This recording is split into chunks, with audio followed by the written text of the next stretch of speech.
Hello friends, deep education YouTube চ্যানেলে সকলকে স্বাগত। আজ আমি প্রতিটি বিদ্যালয়ের জন্য একটি অত্যন্ত গুরুত্বপূর্ণ আপডেট নিয়ে আপনাদের সামনে উপস্থিত হয়েছি। আপনারা যারা এখনও পর্যন্ত এই চ্যানেলটিকে সাবস্ক্রাইব করেননি, অতি অবশ্যই চ্যানেলটিকে সাবস্ক্রাইব করুন এবং পাশে দেওয়া বেল আইকনের অল নোটিফিকেশান অন করুন, যাতে আমার দেওয়া প্রত্যেকটি আপডেট, প্রত্যেকটি ভিডিও আপনারা অতি সত্বর আপনাদের নোটিফিকেশানে পেয়ে যান। তাহলে আসুন, আজকে আমি যে বিষয়টি নিয়ে আলোচনা করব সেই বিষয়টিতে আমি সরাসরি চলে আসি। আপনারা জানেন যে SMS পোর্টাল বা যেটি হচ্ছে বাংলা শিক্ষা স্কুল ম্যানেজমেন্ট পোর্টাল, সেই পোর্টালে বিভিন্ন ক্লাসের বিভিন্ন শ্রেণীর মার্কস এন্ট্রি কাজ প্রায় প্রতিটা বিদ্যালয়ে শেষ হয়ে গেছে। অনেক বিদ্যালয় এখান থেকেই মার্কশিট প্রিন্ট আউট কমপ্লিট করেছেন, কিন্তু নবম দশম শ্রেণীর ছাত্রছাত্রীদের ক্ষেত্রে একটি বিশেষ গুরুত্বপূর্ণ আপডেট আপনাদের সামনে আমি উপস্থিত হয়েছি। আপনারা প্রত্যেকে এই আপডেটটি ভালো করে দেখে নেবেন। তাহলে আসুন, প্রথম যে বিষয়টি আমি আপনাদের সামনে আলোচনা করি সেটি আমরা একটু লক্ষ্য করি।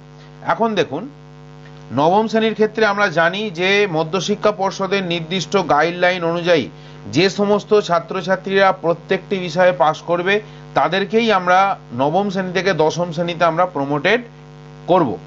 কিন্তু অনেক ক্ষেত্রে দেখা যায় যে অনেক বিদ্যালয়ের ক্ষেত্রে দেখা যায় যে সব ছাত্রছাত্রী বা বেশিরভাগ ছাত্রছাত্রী কিন্তু সব বিষয়ে পাস করতে পারেনি, কিন্তু তাদের ক্ষেত্রে এক বিষয় বা দু বিষয় পর্যন্ত head of the institution under কনসিডারেশনে আলোচনার মাধ্যম দিয়ে তাদেরকে নবম শ্রেণী থেকে দশম শ্রেণীতে উত্তীর্ণ করেন। সেই বিষয়টি কিন্তু সরাসরি এই বাংলা শিক্ষা SMS পোর্টালে নিয়ে আসা হয়েছে। কিভাবে বিষয়টি আমি আপনাদের সামনে আলোচনা করি। তাহলে এখন আসুন, আমি একটি রেজাল্ট আপনাদের সামনে শেয়ার করি। ধরুন একজন ছাত্রীর রেজাল্ট আমি এখানে ভিউ করছি। দেখুন, ছাত্রীটি টোটাল মার্কস পেয়েছে 638, পার্সেন্টেজ অফ মার্কস হচ্ছে 45.57। এখানে দেখুন একটি রেজাল্টের ক্ষেত্রে প্রমোটেড কথাটি এখানে লেখা আছে, প্রমোটেড। ওভারঅল গ্রেড হচ্ছে B+। তাহলে এই ছাত্রীর ক্ষেত্রে কোনো সমস্যা নেই, কিন্তু যে ছাত্রীর ক্ষেত্রে এক বিষয়ে ফেল আছে, যেমন ধরুন আমি একজন ছাত্রীর রেজাল্ট এখানে বের করছি, এই ছাত্রীটির দেখুন। তাহলে দেখুন এখানে তার ক্ষেত্রে কিন্তু তার দু বিষয়ে ডি আছে, কিন্তু তার পার্সেন্টেজ অফ মার্কস কিন্তু 27.43%। তাহলে এই যে ছাত্রীটির ক্ষেত্রে তাহলে এখানে দু বিষয়ে ডি থাকা সত্ত্বেও হয়তো বিদ্যালয় কনসিডার করে তাকে হয়তো ক্লাস 10-এ প্রমোট করলো। তখন সেক্ষেত্রে কি করতে হবে, তার স্ট্যাটাস কিন্তু এখন এখানে ফেলড দেখাচ্ছে। তাহলে এই স্ট্যাটাসটিকে প্রমোটেড আন্ডার কনসিডারেশন করার জন্য এখানে একটি বাটন দেওয়া হয়েছে। এই বাটনটি হচ্ছে সাবমিট বাটন। দেখুন কি লেখা থাকছে যে promoted under consideration by the HOI। তাহলে এই বাটনটা নতুন এখানে নিয়ে আসা হয়েছে। প্রতিটি প্রিন্ট আউট করার আগে আপনাদের যে সমস্ত ছাত্রছাত্রীদের এই ধরনের রেজাল্ট আছে, এক বিষয় দু বিষয় বা তিন বিষয়ে ফেল আছে, কিন্তু তাদের পার্সেন্টেজ অফ মার্কস 25%-এর অ্যাবাভ, তাদের ক্ষেত্রে আপনারা আন্ডার কনসিডারেশনে তাদেরকে আপনারা প্রমোটেড করতে পারেন। এখানে কিন্তু সেই অপশন দিয়ে দিয়েছে। ধরুন এই ছাত্রীটিকে আমি প্রমোট করব, কিভাবে না, তখন কিভাবে করব না, এই সাবমিট অপশনটিতে আমি ক্লিক করব। দেখি সাবমিট অপশনে ক্লিক করলে কি হয়। সাবমিট করলাম, এখানে একটা চেক বক্স এসেছে এবং এখানে আপনাকে রিমাইন্ডার দিচ্ছে যে are you sure that you want to promote this student under consideration. এখানে আপনাকে কিন্তু জিজ্ঞাসা করছে, if yes the result status on the student would be promoted under consideration. তাহলে এখানে রেজাল্ট স্ট্যাটাস ছিল ফেল্ড, সেটি কিন্তু প্রমোটেড আন্ডার কনসিডারেশন হয়ে যাবে। তাহলে যদি ওকে করেন তাহলে ওকে করুন। তাহলে ওকে করার সাথে সাথে দেখুন কি পরিবর্তন হয়। কিছুক্ষণের মধ্যেই দেখবেন যে এই স্টুডেন্টের রেজাল্ট এখানে দেখুন, status update check it later, okay. দেখুন এখানে সঙ্গে সঙ্গে প্রমোটেড আন্ডার কনসিডারেশন হয়ে গেছে। এই স্টুডেন্টের ক্ষেত্রেই প্রমোটেড আন্ডার কনসিডারেশন অটোমেটিক চলে এসেছে।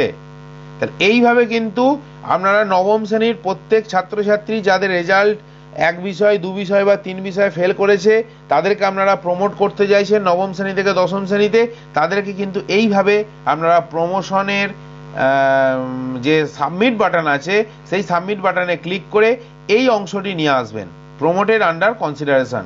তারপরে রেজাল্টের প্রিন্ট আউট নেবেন, তাহলে দেখবেন যে ছাত্রছাত্রীদেরও বুঝতে সুবিধা হবে এবং আপনাদের পক্ষেও বুঝতে সুবিধা হবে যে কোন ছাত্রছাত্রীকে আপনারা প্রমোটেড উইথ কনসিডারেশন করলেন এবং কোন ছাত্রছাত্রীকে আপনারা সরাসরি প্রমোট করলেন।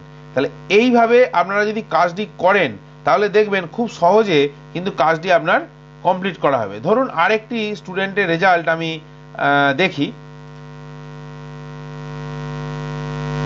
দেখা যাক এই ছাত্রীর ক্ষেত্রে দেখুন 1 2 3 4 5 5টি বিষয়ে ডি আছে এবং 2টি বিষয়ে সি আছে। এক্ষেত্রেও কিন্তু এই একই অপশন এসে গেছে, promoted under consideration by the HY submit. তাহলে এই অপশনটিতে আপনারা যদি মনে করেন যে এই ছাত্রীটিকে আপনারা পাস করাবেন তাহলে অবশ্যই তাহলে আপনাকে এখানে ক্লিক করতে হবে, সেটা বিদ্যালয় কনসিডার করবে, কিন্তু এর টোটাল পার্সেন্টেজ অফ মার্কস হচ্ছে 21.93%।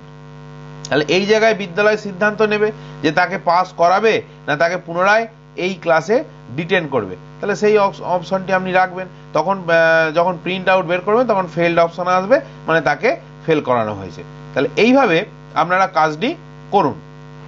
সেই সাথে আরো একটি নতুন জিনিস আপনাদের সামনে সংযোজিত হয়েছে, সেই বিষয়টি নিয়ে আমি আপনাদের সাথে আলোচনা করি। আপনারা দেখেছেন যে প্রতিটি ক্লাসের ক্ষেত্রে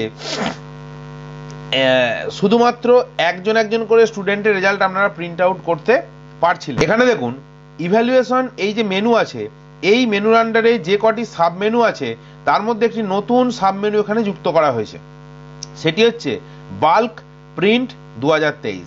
তাহলে এই অংশটিতে আপনি ক্লিক করবেন। এই অংশটিতে ক্লিক করার সাথে সাথে দেখুন আপনাদের কাছে যে রেজাল্ট প্রিন্ট করার যে পেজ, সেই পেজটি আপনাদের সামনে চলে আসবে। তাহলে দেখা যাক।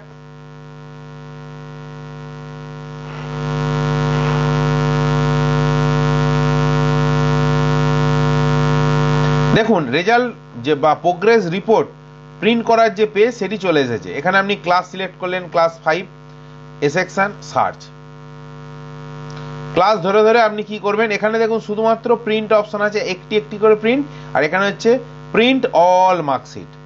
প্রিন্ট অল মার্কশিট এটা যখন ক্লিক করবেন তাহলে এখান থেকে যতজন ছাত্রছাত্রী আছে ক্লাস 5 এর প্রত্যেক স্টুডেন্টের মার্কশিট কিন্তু অটোমেটিক্যালি প্রিন্ট হয়ে যাবে। আপনি এখান থেকে সরাসরি তাকে সেভ করেও রাখতে পারেন, সেভ অ্যাজ পিডিএফ হিসাবে আপনি যে কোনো ফোল্ডারে সেভ করে নিলেন, পরে আপনি ধীরে সুস্থে প্রিন্ট দিলেন, এভাবেও করতে পারেন। তাহলে এইভাবে আপনারা দুটি নতুন জিনিস এখানে সংযোজিত হয়েছে, আমি আপনাদের সামনে শেয়ার করলাম। যদি এই ভিডিওটি আপনাদের ভালো লেগে থাকে তাহলে অতি অবশ্যই ভিডিওটিকে লাইক করুন, শেয়ার করুন এবং বন্ধুদের মাঝে প্রচুর শেয়ার করবেন, যাতে প্রত্যেকে এই ভিডিওটি থেকে উপকৃত হতে পারে। এবং এই ধরনের গুরুত্বপূর্ণ ভিডিওগুলি পাওয়ার জন্য অতি অবশ্যই চ্যানেলটিকে সাবস্ক্রাইব করুন এবং এই ডিপ এডুকেশন চ্যানেলের সাথে থাকুন। ভালো থাকুন, সুস্থ থাকুন, ধন্যবাদ।